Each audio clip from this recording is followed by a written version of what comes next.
with Tyson Bryden. Welcome to Nonstop Rock Talk. As always, I'm your host, Tyson Bryden. Today I'm very happy to welcome from the band Angelus, now singer and lead guitarist, Dale George. Dale, welcome. How's it going? Very good. Thank you, Tyson, for having me. No problem. Thanks for joining me. Now, Angelus has just released a new song with a coinciding video entitled Running Like An Outlaw through Dark Star Records, which is also through Sony Universal, I believe. Yes. Is that more of a distribution thing, or is Dark Star like a subsidiary? How does that all coincide? It's Universal, Sony and Universal is basically distribution. Nice. Well, that's good. That's got to help big time. Oh, it does. Yeah. And then and as well, then you're not giving the label everything, right? Right. And then, the single comes out Friday, the 26th, I believe. So it'll be available on, all the Spotify's, all the typical digital downloads, the streaming sites and whatnot. I mean, there's so many of them. So I guess more or less it's for the listeners, is kind of, pick where you want to find it, more or less. Because right. It's funny because people always say to me, "Oh, you can find it on Apple Music." I was like, "Well, I don't have Apple Music because I stream everything on Amazon Music." So right, you know what I mean. So it's kind of a tricky thing nowadays, right? Yeah, I'm not really up on everything like that. I don't use it. I don't really even listen to music, to be honest with you. Really? I haven't for years. Since I used to listen to the radio back in the days when they, back in the 80s and early 70s. I never really bought many records. Never owned it. Maybe 2 records in my entire lifetime. But yeah, this new stuff is so different. It's very, but I wouldn't use it anyways. I'm just not one to, I don't care. I like to just write my own stuff, and that's what's always interested me. Yeah. I mean, to be honest with you, I do use Amazon Music, but it's strictly in my vehicle because, you can't buy a vehicle with a CD player anymore. So, right. It's either listen to the radio or stream it off of your phone or whatever, that's hooked into your vehicle. For the most part, I'm a vinyl guy. So when I'm listening to music at home, it's usually vinyl, and I still own a ton of CDs, which people always say to me, "Why don't you get rid of all those?" I was like, it's been 20, 30 years of accumulating music, right? Yeah. So to me, it's still important, right? Yeah. It's one of those things that it's just become convenience for people, right? Oh, absolutely. Yeah. So it's definitely changed. Oh, that it has. Yeah. Now, I love the creativity and the comedy within the video. It would appear when you're not actually playing guitar, you like to air guitar your parts. Yeah. You like that, huh? I did. I thought it was awesome. It was a nice touch. There's a whole bunch of comedy within that video, and it was really well done. Thank you. I give a lot of the credit to my wife, Connie. She did a lot of that, and a lot of it was hers and mine. We collaborate on our videos very much, but it just seemed like everything just fell into place on this one very well. Yeah. Everything, it was not overly thought out or planned out. Everything was spontaneous. Right. And I think that's what makes it real and makes it so. And the same with our music. Our music is like not over hammered and rehearsed before we go in and record it. It's kind of like, okay, we've got it. Let's go. It's not like we got it. Let's go through it 100 more times. And we've got it. Let's go in. And the same with the video. It was just kind of, what we just came up with. Yeah. Now, I'm curious about the whistling in the song, which accompanies the guitar line. Tell me a bit about that. How did that concept come about to have the whistling in there? Because, you don't hear a lot of whistling in songs anymore. I just thought about it reminded me of, it was Running Like an Outlaw, and it was really supposed to be more like cowboys, if you will. Right. And to me, outlaws are cowboys, but those are modern day outlaws now. So it didn't quite go that way in the video. But, I don't have horses, so I'm not going to go ride a horse to do a video and buy a 6-shooter and, wear a cowboy hat and all that, even though I do have a real nice cowboy hat. Yeah. It's right over there, I think. But I just, I pictured an outlaws, riding la, la, la, riding on their horses and, whistling. I mean, I watch a lot of Westerns as well. Yeah. And I don't know, it just whistling, it just was something I pictured a cowboy doing, an outlaw, just not caring and, drinking some whiskey and, whistling on their way as they ride away. Yeah. That's cool. Yeah. That's awesome. And it turned out to be something different. And it stood out to me right away. I was like, oh, there's whistling in that. That's cool. Different. Yeah. Yeah. And it's, I'm happy with it. I think it turned out really well. Awesome. Now, I must also note that in the video, are you using what looks to be an 80s Kramer, I guess Eddie Oeda of Twisted Sister, kind of that same guitar? Always loved that bullseye guitar. Yeah. Is that a guitar you've had for years, or is it a reissue or relatively new?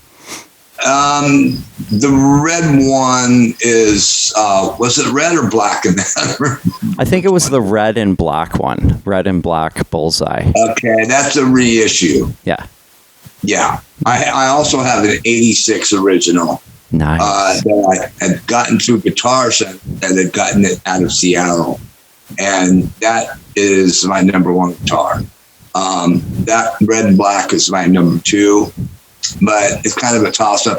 Since I've gotten the red Kramer, that is kind of my one or two right now as well. And I tend to use, I use them a lot. I'm going to start using my Paul a lot more. I have a standard. Yeah. And that's what I used in Nothing But Love on the record. And, but I'm going to start using that. I got to pull it out. It's just so heavy. They're so heavy. I know.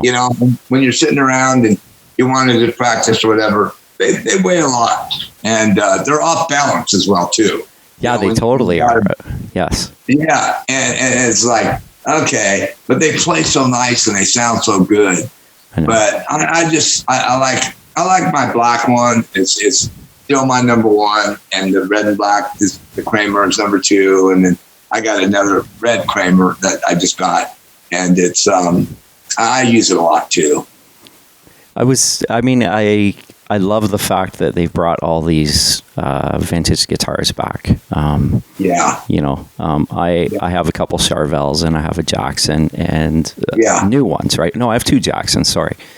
And I don't have a Kramer, though, which a buddy of mine has a Beretta, a reissue Beretta. Yeah, my number one's a Beretta, yeah. And those are smoking guitars. Yeah, my reissue, the red and black one's also a Beretta, but it's a reissue. Yeah, but I mean, they've done a great job with them. Like they really, most of the reissues, it's like, wow. Yeah, I literally have no complaints whatsoever. I think the reissues are fabulous. I really do. I also have a Charvel, and I used it quite a bit, but it's a solid one body. The neck is, the neck through. Yeah. It's really nice. It's real good, and it's got the added 2 frets, so 26 frets. Wow. Instead of the standard, and it's real nice. It's a really, really nice guitar. I've had that for quite a while now. Very nice. And, yeah. Yeah, I mean, so is it original Charvel then? Yes. Yeah. Nice. Yeah, I've had that one for a long time. I couldn't tell you how long. I mean, they were so popular back in the day. They were. Absolutely, really. All three of those guitar makers that I mentioned, Jackson, Kramer, Charvel, were such a big integral part of the 80s, right? Oh, absolutely. And then all of a sudden it was like, oh, you can't play that guitar anymore. That's not cool. You've got to put those away now. It's it's Fenders and Gibsons. Nothing against, I like both, but I'm just saying that, back in the early 90s or mid 90s, it was like, it wasn't cool to play those guitars anymore. Brother, just do what you want to do and what makes you happy. And that's my motto. Exactly. No, and I agree 100%. Now, I would assume in the video there's a few locations where there's pool hall scenes and the car scenes. Where were those done? Actually, right on my street. Cool. Watson Avenue. I put out a Facebook post. Yeah. And I was looking for a car. I wanted a nice looking convertible. And within 5 minutes, I got a response of a girl that saw us at Club 253. She's going, she just got that car, just got it. And I said, well, can you, she goes, when do you want it? I said, can you have it here at 9 o'clock tomorrow morning? And she lived in a town over called Salem. And actually the guy that invented, came up with the phrase rock and roll, actually lived in Salem, which is only like 20 miles from here. Wow. And she was here at 9 o'clock, got in the car, got my wife, she was sitting shotgun. And then I just did it on my street, went around the corner and did it a couple of times. And then, I pulled over, let her out of the car. And then we did that, come on, get in type scene. And that was it. The car shooting probably took a half an hour. Wow. Tops. Very quick. That's cool. And I just wanted to make it look as realistic as possible. And, looking over my shoulders and looking in the mirrors and looking to see if the cops are there and all that. And it was a lot of fun. It was a lot. Probably the most fun I've had in a half an hour in a while.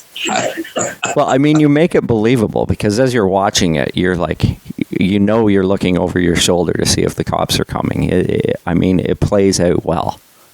Right. Wow. Thank you. That's I've been kind of wondering what people thought about it, and I haven't gotten, I don't talk to a lot of people, so except for things like this, but right. Yeah. No. I don't know. I just kind of felt it. I was just in the moment, and it was just it was a lot of fun. Yeah.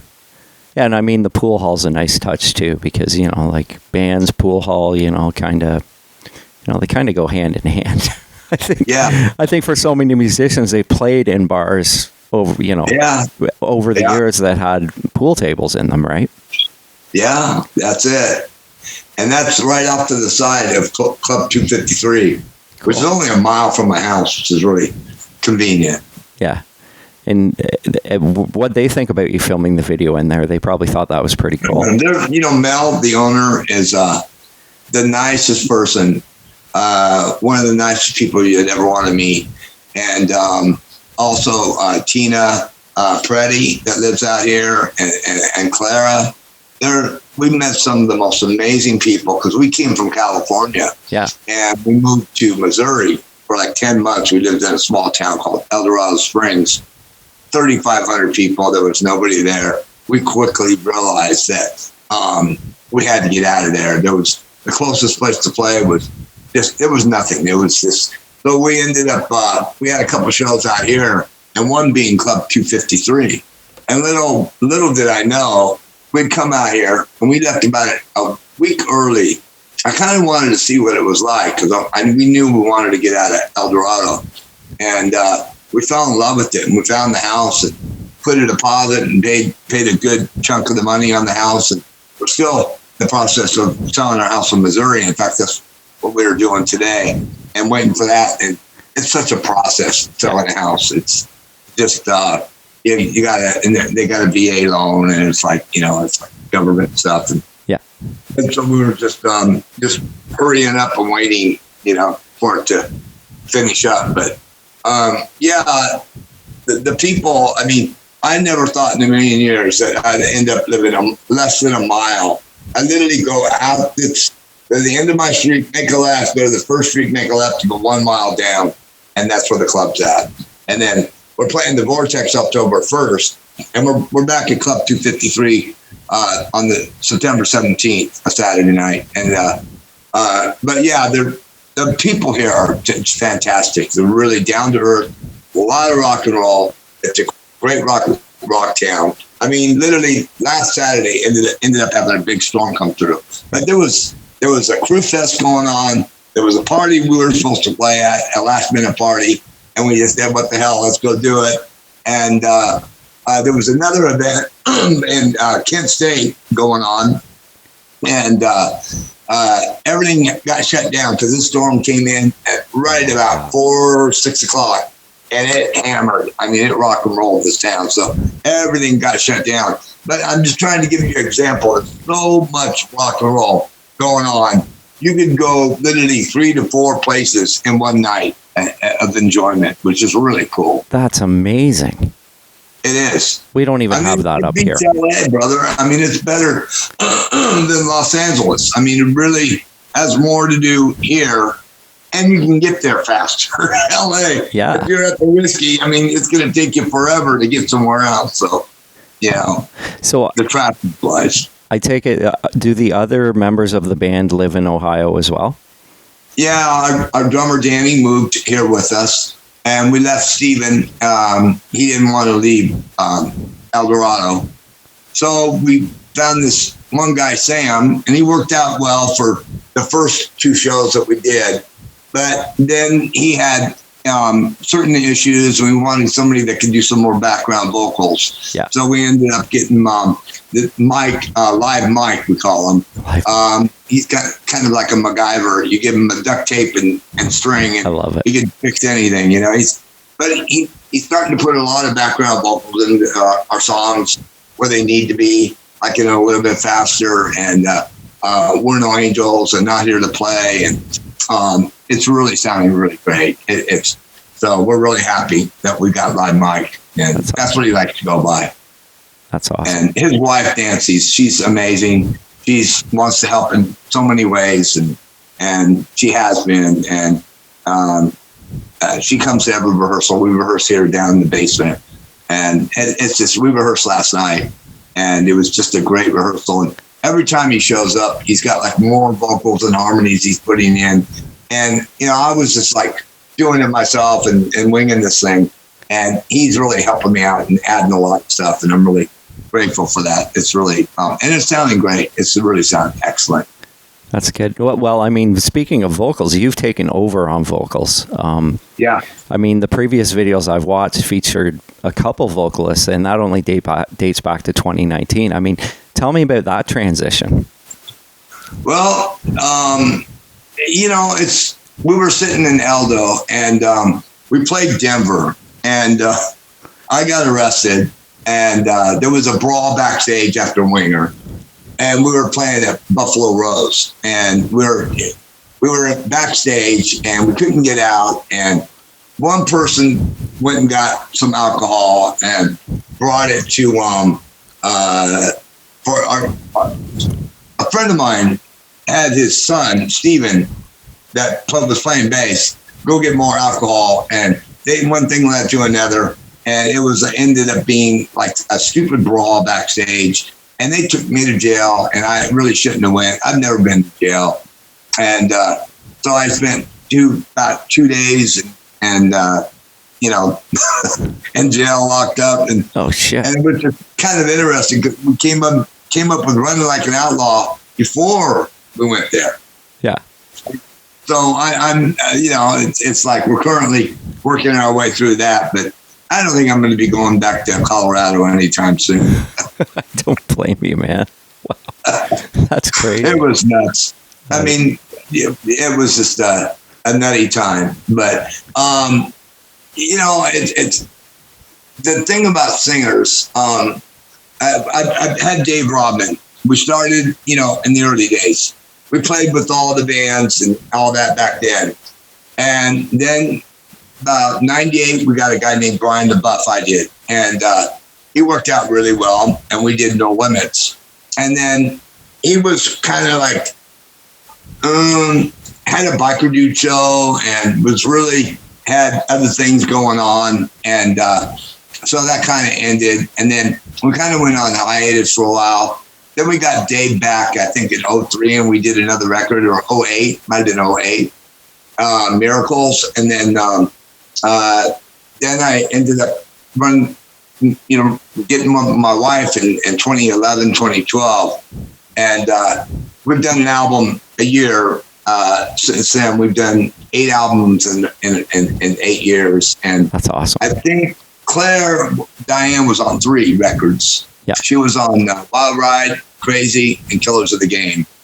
And then we signed with Dark Star, and we got a guy, Daniel Friera, and that came in to kind of save an album from this other guy that was, his name was Gary, Vince Thrill, whatever you want to call him. I know Vince. Yep. He was living in Arizona. Yeah. And we were living in Cali, and we were going to do the first CD release party, and we were on Bongo Boy Records, and he wanted to basically, his friend died, so he wanted to quit the band and do a solo record and all this kind of stuff. Didn't want to, wanted to do what his dream was. So I said, okay, fine.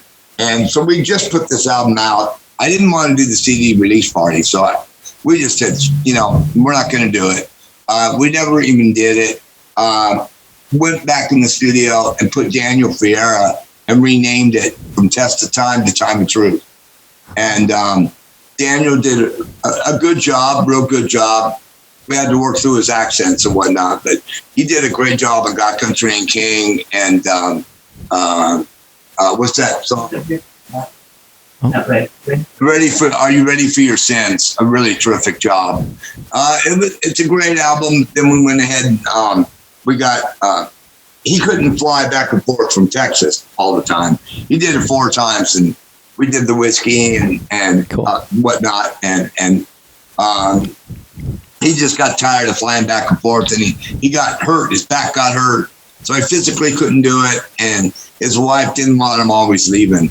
And then we got another singer. I put something on Facebook with the first singer, and we got a call from Gwendolyn Casella, and she's now started her own band called Bonnie Bray. But we did an album together, and then she wanted to do a solo project, and so went and got Lewis Collins and did a great album called Hell and High Hills, which 3 songs on that come out on a movie in October 28th called Hell Week, 10th anniversary. So that's going to be really cool. That's very cool. But then we got Mason. We moved in to Missouri. We got Mason. He was a young kid, and he didn't really know what he was doing. He came down to help us move, Yeah. And his mom told him, hey, why don't you go help them move? Next thing we know, he's over and we're partying, having some beers and whatnot, and smoking pot. And I said, hey, you want to sing? He's like, what? And so he started singing and writing lyrics, and boom, we put it together. And but then he just didn't really know what to do. It was he just turned 18. He's still 18. And I just said, you know what? I had all this time on my hands, and I just took it in my thing and started learning, practicing how to play the songs and how to play them and sing them. And honestly, I don't listen to a lot of words in songs. I'm not a word guy. Yeah, I'm not myself. I've had to, Tyson, I've had to do that. And the biggest challenge has been memorizing all the lyrics. And it's there. It's there. It's a few things here and there, but it's not bad. And last night it was really starting to come together. And working on Hell and High Hills, and that one gave me some problems last night. So I've been studying it all day again today, to be honest with you. And but I've got it, and that's been it. And I don't have to worry about singers no more. Yeah, because that's it. It's done. And it sounds like a Spinal Tap drummer situation with all the with all the singers, right? You know, it just seemed to flow, and they all did the great jobs. They had great work. I appreciate every one of them. But I don't have a desire to go through that anymore. Yeah. And I'm done with that. And between, you know, all of us, we've written some great work together. And, you know, it's just time for me to, I like it. It's fun. It's been a lot of work, and it's paying off, and I enjoy it. Good for you. That's amazing. Now, you kind of mentioned the 80s, and I was going through your bio as I was putting together my information for our interview. And I was very surprised. I never realized that you co-headlined with Motley Crue in 1981 at the Troubadour. Yes. They would have been very new at that point, I would take it. Yeah, they were. We were playing the Whiskey the week before, and they came to see us. I don't think Mick was there, but the rest of the band was there. And I was talking to Frank at the time about having Alan Kaufman also manage us. Oh, okay. So that was kind of cool, but it never materialized. But and now at the time I was talking to Tom Zutop, which is kind of ironic. Interesting. Yeah. I'd call him, and one of the songs on We're No Angels, which is coming out. No, that's October 28th. Yeah, the compilation with the book is October 28th. Hell in High Hills. I mean, Hell Week. Excuse me. Hell Week comes out 10/11. Okay. But anyways, it didn't work out with Alan, but I was talking to I'd call it Tom Zutai on the phone, and he would answer the phone, Blade of Steel. And that song is the one that's on the compilation that's coming out. Cool. It's really cool. It's got Black and Blue, Armored Saint, a lot of bands from the 80s. Awesome. So if you haven't seen that, you should check it out. That's that new compilation coming out, right? Is that what you're referring to? Yeah, it's a new compilation. Yeah. It's a real nice book. Great interviews. I can't think of the name of it.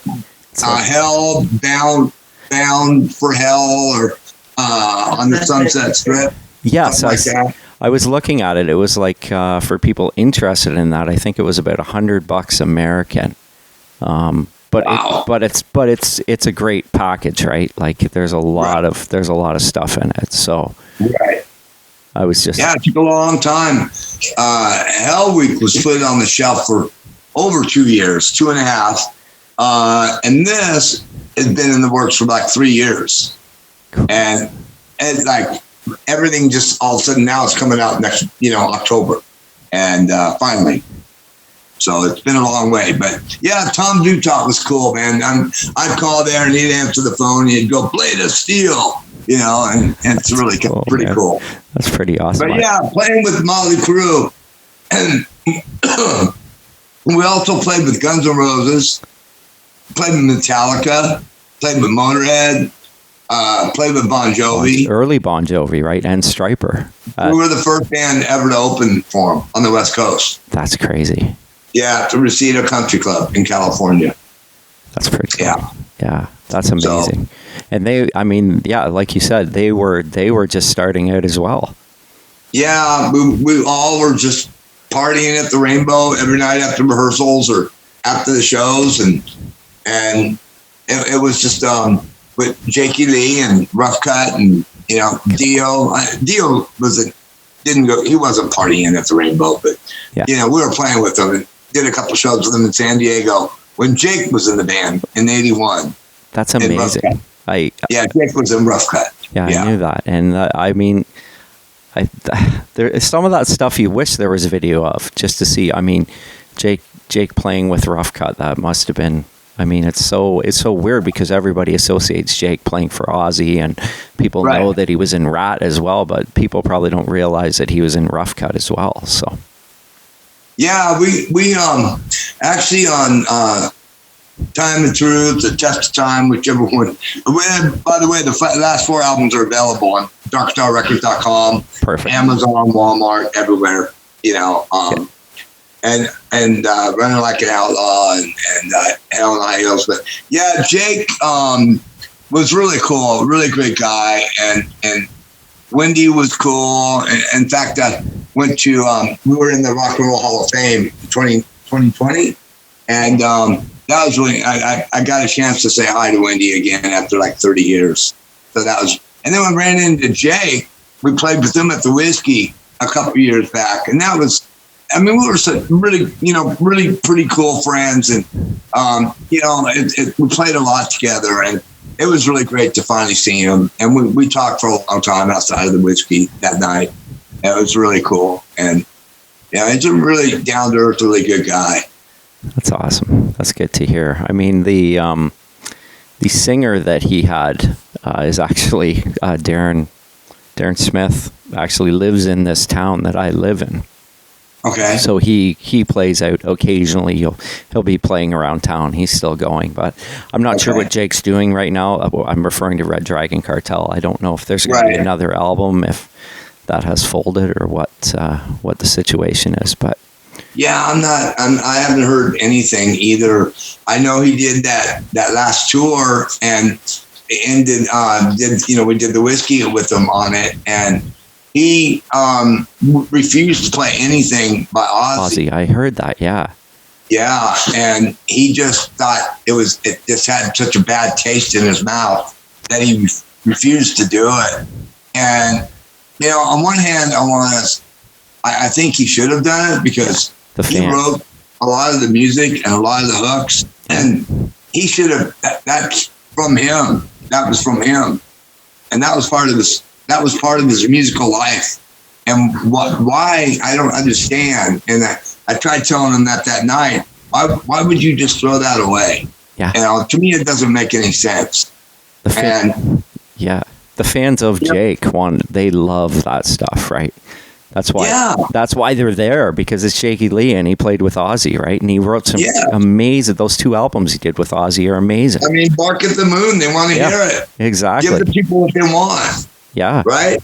Yeah. I mean, it's just like he would have done so much better.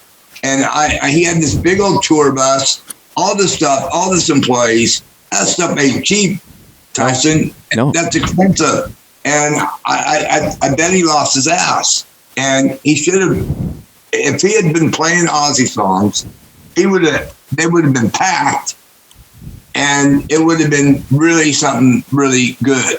Yeah. And I think he made a mistake. And if he hears this interview, I hope he, in my opinion, Jake needs to just go out there and start playing some of those songs. Yeah. At least a couple. Yeah. I'm not saying do the whole set. I'm just saying do 2 or 3 of them. Exactly. Right? I mean, I'd like to hear The Ultimate Sin. I mean, I like that song. I mean, it was... Yeah. I mean, I know he didn't write Shot in the Dark, but, I mean, that was a great one, too. But... Yeah. Yeah. So, that's all good. Well, Dale, I want to thank you for your time. And I was going to say, would you like to promote yourself? But you did that. You got ahead of me on that. So that was good. But I really appreciate you. Thank you for having me. You're very welcome. And hopefully in the future, we'll have you on again. And I would love to. Okay. Well, thank you very much. Rock on. Rock on. Have a great night. All right. Bye-bye. Okay. Bye-bye.